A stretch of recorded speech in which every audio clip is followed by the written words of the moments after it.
Assalamualaikum warahmatullahi wabarakatuh. Perkenalkan, kami dari Fakultas Ekonomi Manajemen Universitas Islam 45 Bekasi dari kelompok 2 ingin menyampaikan tentang pajak penghasilan umum.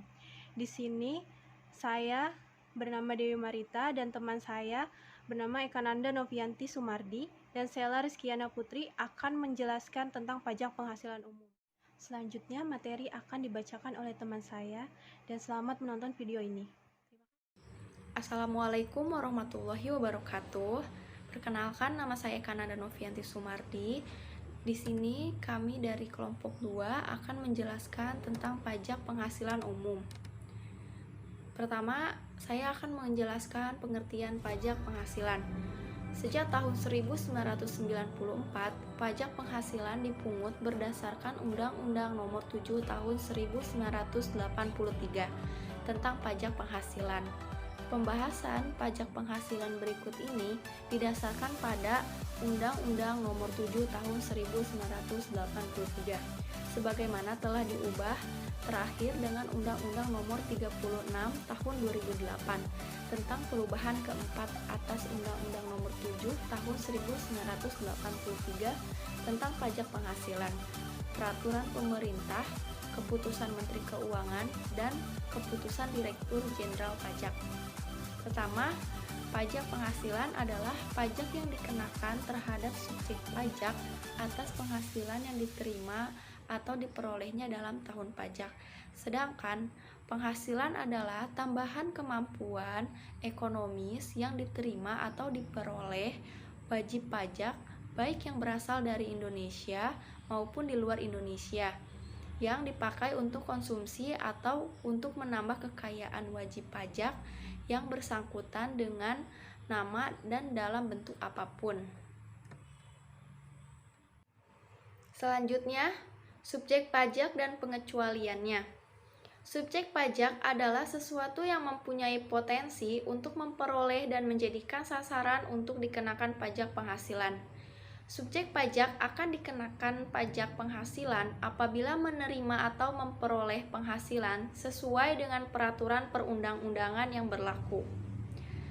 Kemudian pembagian subjek pajak menurut pasal 2 ayat 1 Undang-Undang Nomor 36 Tahun 2008, subjek pajak dibagi menjadi subjek pajak orang pribadi, subjek pajak warisan belum dibagi, subjek pajak badan dan subjek pajak bentuk usaha tetap. Yang kedua, berdasarkan pasal 2 ayat 2 Undang-Undang Nomor 36 Tahun 2008, subjek pajak penghasilan dibagi menjadi dua, yaitu subjek pajak dalam negeri dan subjek pajak luar negeri. Kemudian, subjek pajak dalam negeri pada pasal 2 ayat 3 Undang-Undang Nomor 36 Tahun 2008, subjek pajak dalam negeri adalah yang pertama, orang pribadi yang bertempat tinggal di Indonesia, orang pribadi yang berada di Indonesia lebih dari 183 hari dalam jangka waktu 12 bulan atau 1 tahun. Atau orang pribadi yang dalam suatu tahun pajak berada di Indonesia dan mempunyai niat untuk bertempat tinggal di Indonesia. Yang kedua, badan yang didirikan atau bertempat kedudukan di Indonesia dapat berupa PT, CV, yayasan, dan lembaga. Yang ketiga, warisan yang belum terbagi sebagai satu kesatuan. Kemudian di sini ada subjek pajak luar negeri.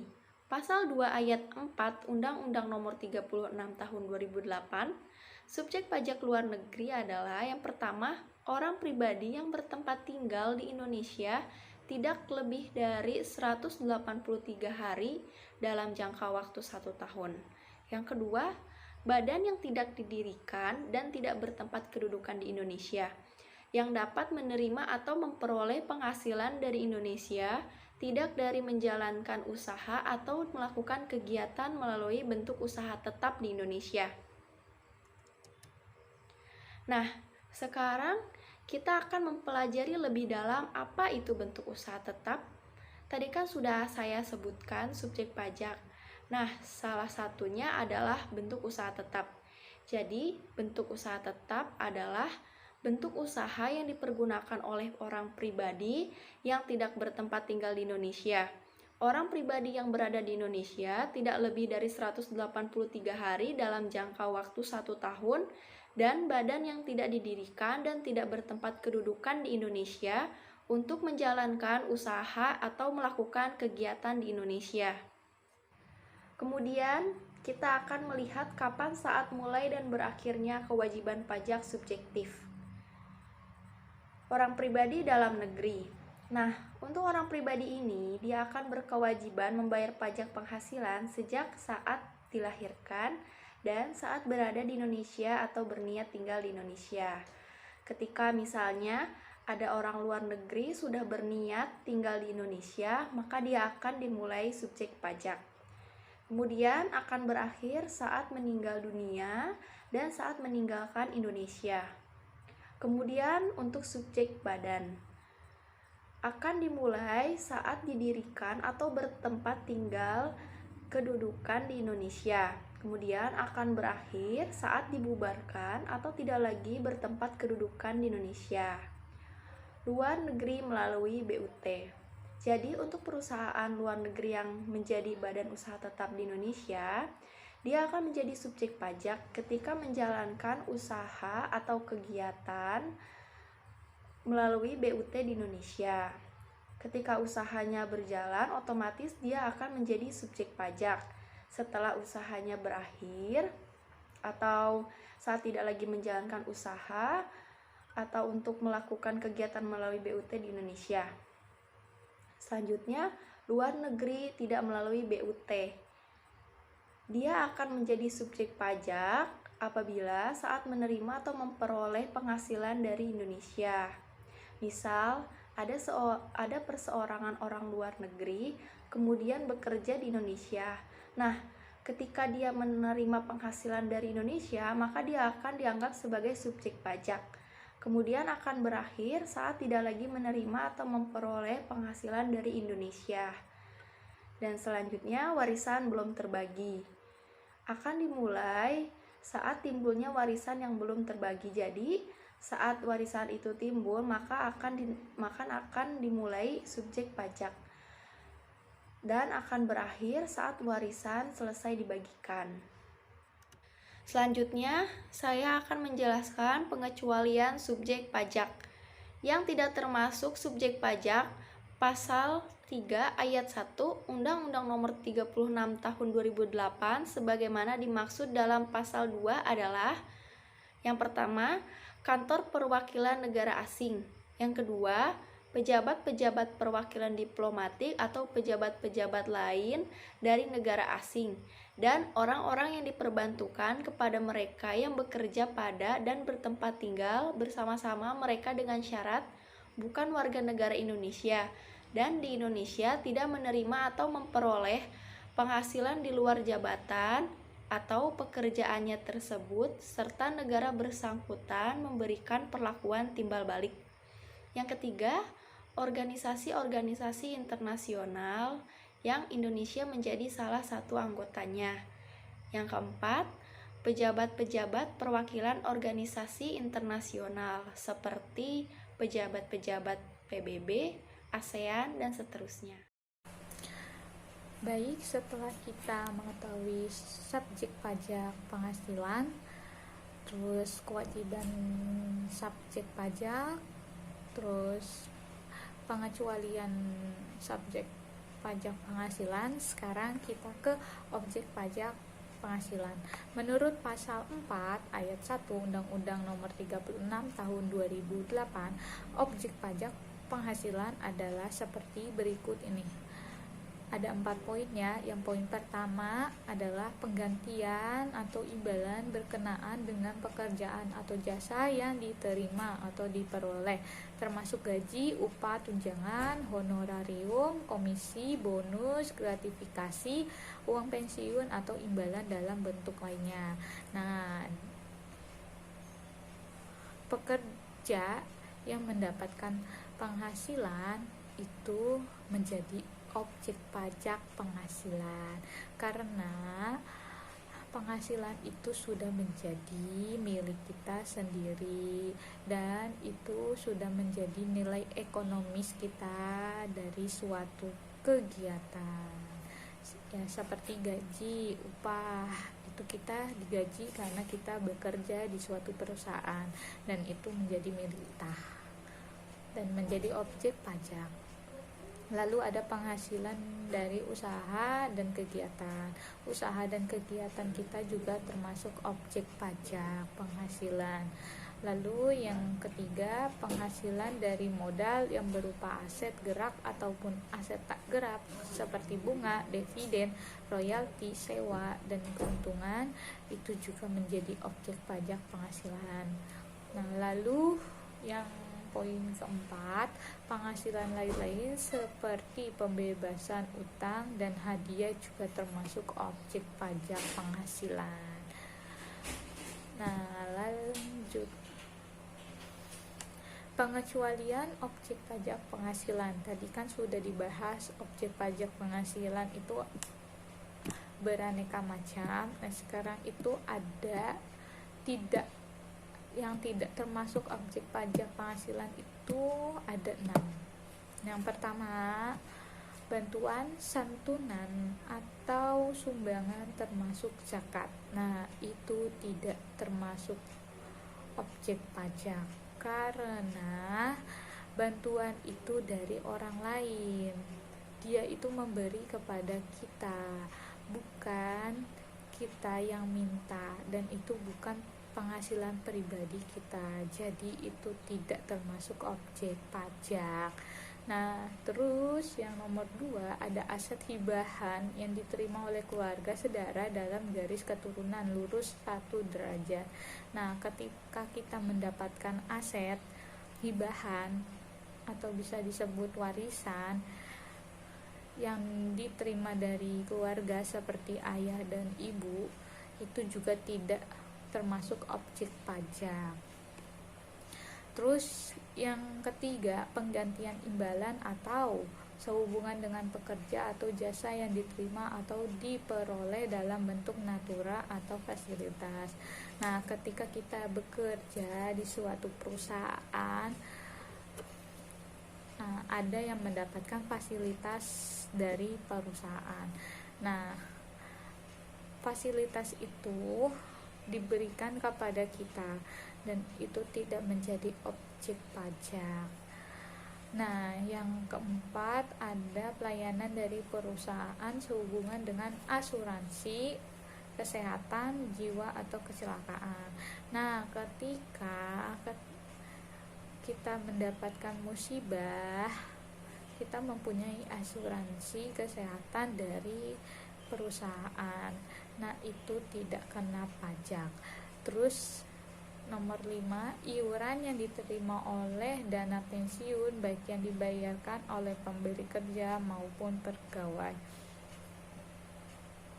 Maksudnya di sini adalah saat kita bekerja sudah menjadi karyawan tetap, itu pasti ada potongan dari perusahaan.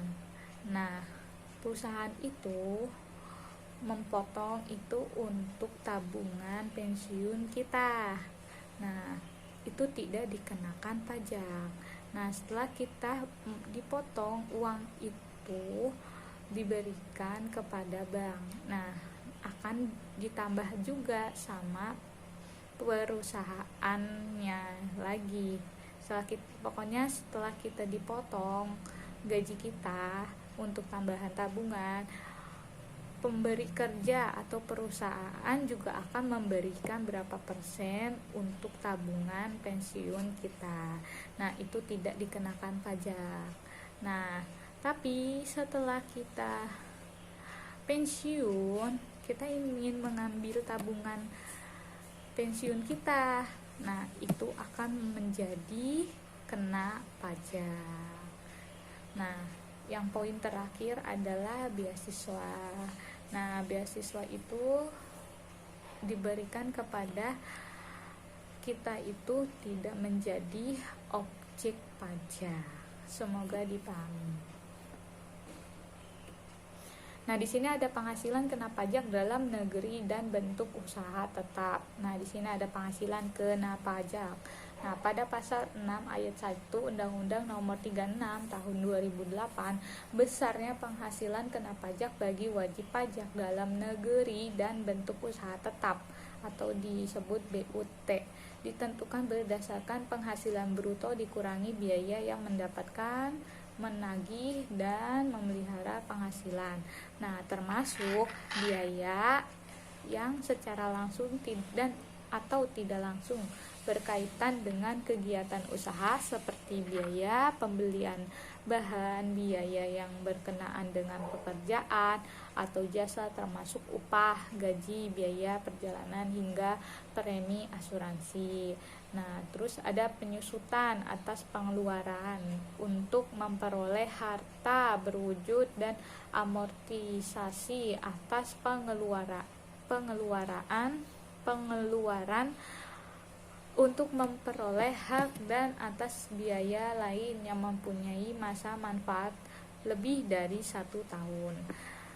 Nah, ada lagi iuran kepada dana pensiun yang pendiriannya telah disahkan oleh Menteri Keuangan. Yang terakhir, kerugian karena penjualan atau pengalihan harta yang dimiliki dan digunakan dalam perusahaan atau yang dimiliki untuk mendapatkan, menagih, dan memelihara penghasilan.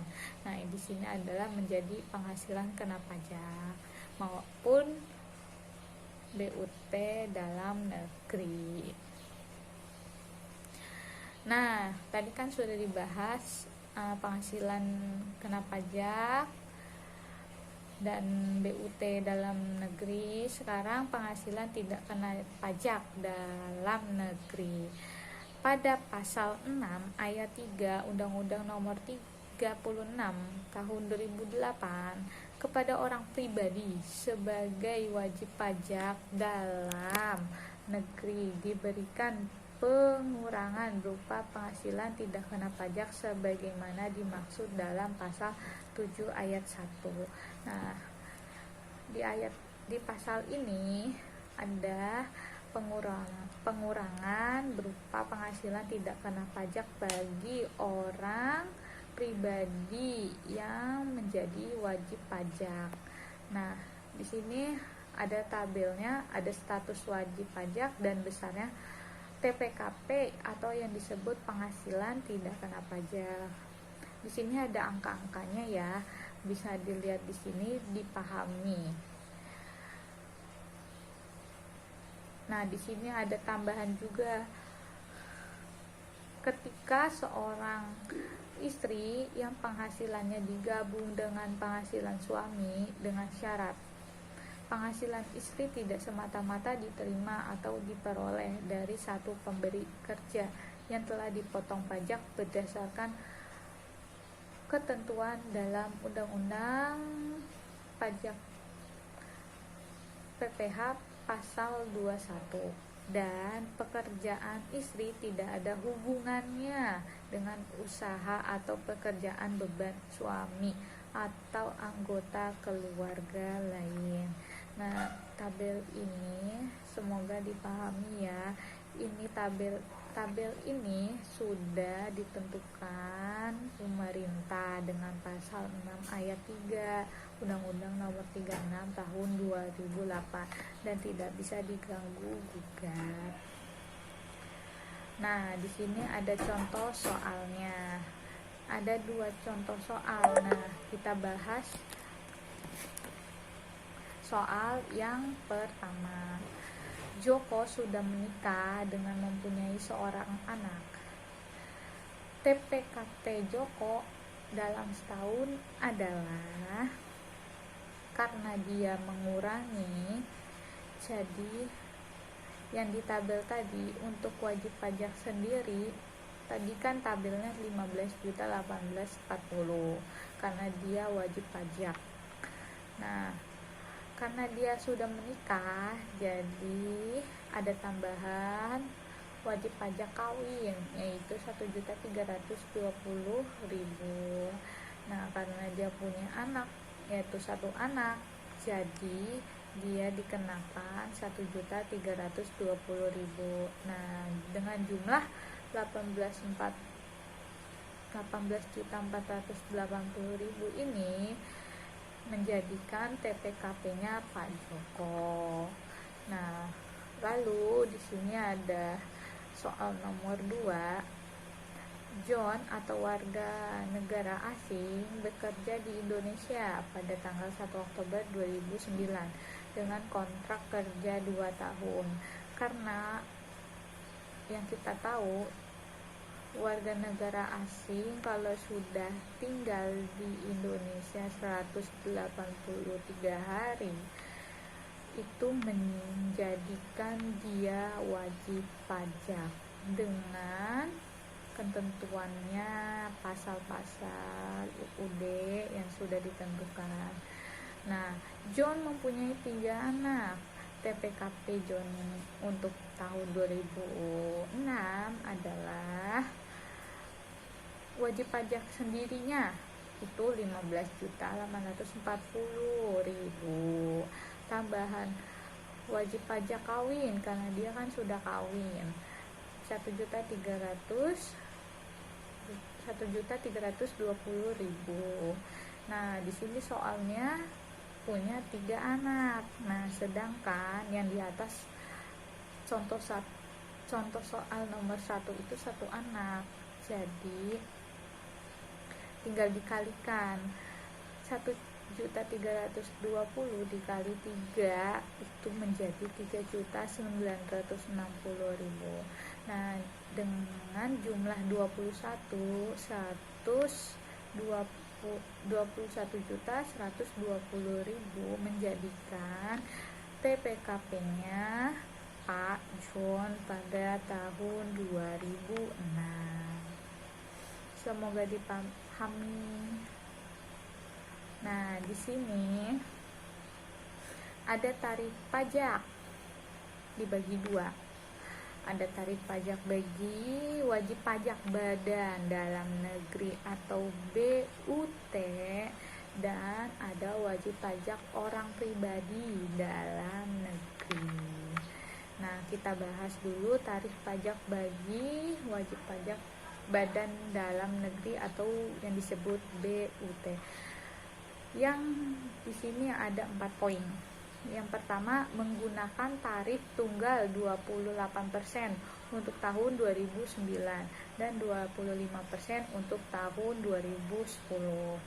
Nah, yang B-nya, bagi wajib pajak yang telah go publik diberikan pengurangan 5% dari tarif normal dengan kriteria paling sedikit 40% saham dimiliki oleh masyarakat. Yang C-nya, bagi wajib pajak UMKM yang berbentuk badan diberikan insentif pengurangan tarif sebesar 50% dari total normal yang berlaku terhadap bagian peredaran bruto sampai dengan 4,8 miliar. Nah, maksudnya di sini nanti ada contoh soalnya. Yang D-nya, tarif yang dikenakan atau penghasilan berupa dividen yang dibagi kepada wajib pajak OP dalam negeri adalah paling tinggi sebesar 10% dan bersifat final. Nah, untuk yang tarif pajak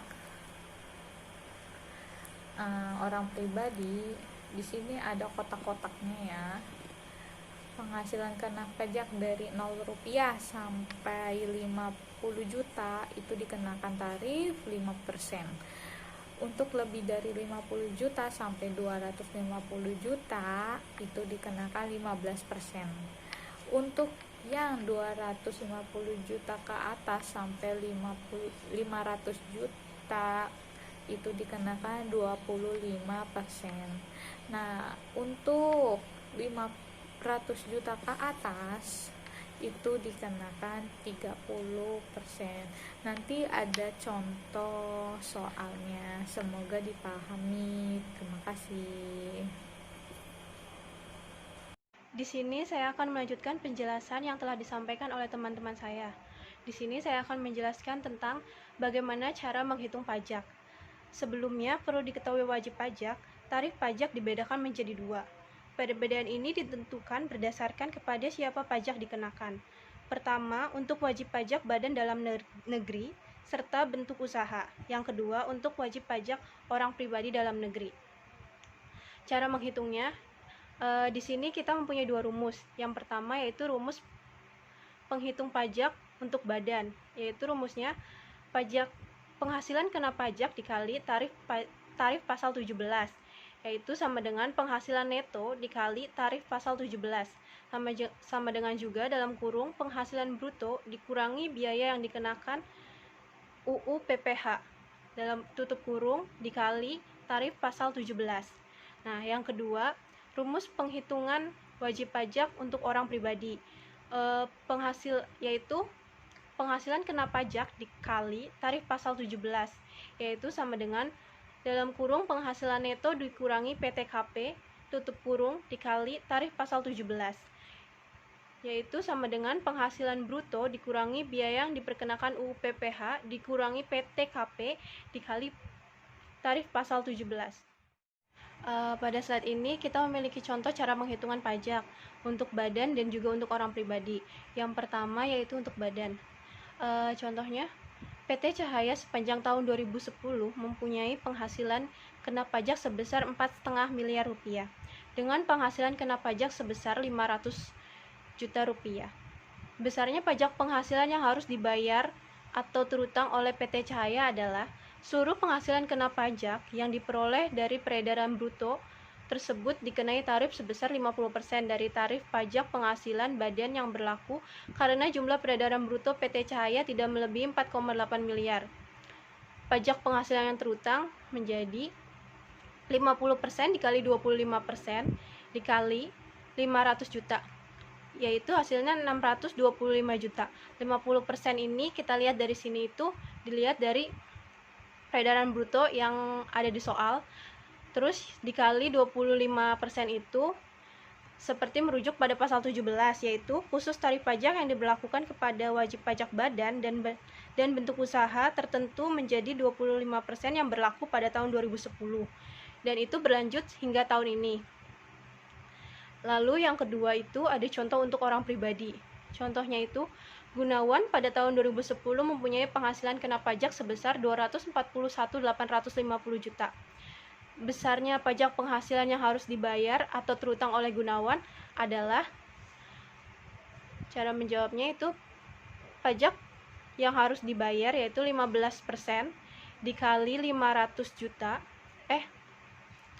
5% dikali 50 juta, yaitu hasilnya jadi 2.500.000. Sementara untuk yang 15% itu dikali 191.850, yaitu hasilnya menjadi 224.777.500. Nah, ini dijumlahkan menjadi 31.277.500. Seperti yang dijelaskan pada pasal 17, penghasilan, karena penghasilan Gunawan itu kan di atas 50 juta, jadi itu terkena di atas 50 juta, yaitu antara 50 juta hingga 250 juta. Menjadi perhitungannya kan kenanya 15%, seperti yang sudah dijelaskan di slide sebelumnya oleh teman saya. Jadi dihitungnya itu si jumlah 5% dikali 50 juta itu ditambah dari hasil 15% dikali jumlah ini. Di sini juga saya ingin menjelaskan pemotongan atau pemungutan pajak yang bersifat final. Dalam ketentuan mengenai pajak penghasilan yang berlaku saat ini, ada beberapa jenis penghasilan atau objek pajak yang dikenakan pemotongan atau pemungutan pajak yang bersifat final. Penghasilan dikenakan pemotongan atau pemungutan PPH yang bersifat final, tetapi dilaporkan dalam surat pemberitahuan atau SPT. Hanya saja jumlahnya tidak dijumlahkan dalam penghasilan lainnya. Pajak yang dipotong tidak diperhitungkan sebagai kredit pajak, yaitu atau penjelasannya lainnya yaitu pajak final, yaitu pajak yang dikenakan langsung saat wajib pajak menerima penghasilan. Pajak final biasanya langsung disetorkan karena sifat pemungutannya yaitu seketika. PPh final yang tidak diperhitungkan dalam laporan SPT tahunan meskipun nantinya harus tetap dilaporkan. Contohnya itu seperti pajak deposit dan tabungan, pajak undian dan hadiah, karena itu kan bersifatnya langsung dipotong, tapi tetap dilaporkan pada pajak. Lalu pada saat selanjutnya di sini membahas bagaimana cara melunasi pajak.